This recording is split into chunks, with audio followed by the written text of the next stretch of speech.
Остава без думи човек пред този балет. Толкова нежност, толкова изящество. Възхитена съм. Възхитени сме от артистите, от костюмите, от динамиката на спектакъла. Всичко, което е в летния театър е на ниво европейско, може и световно да се каже, защото идват световни звезди.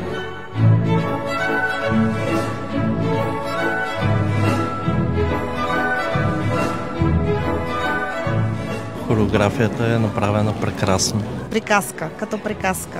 Костюмите са уникални. Точно те създават усещането за много цвят, пак различни от класическото излъчване на балетното изкуство. Много отдавна не сме гледали във Варна такова хубаво представление балет. От Сергей Бобров най-любима при нас.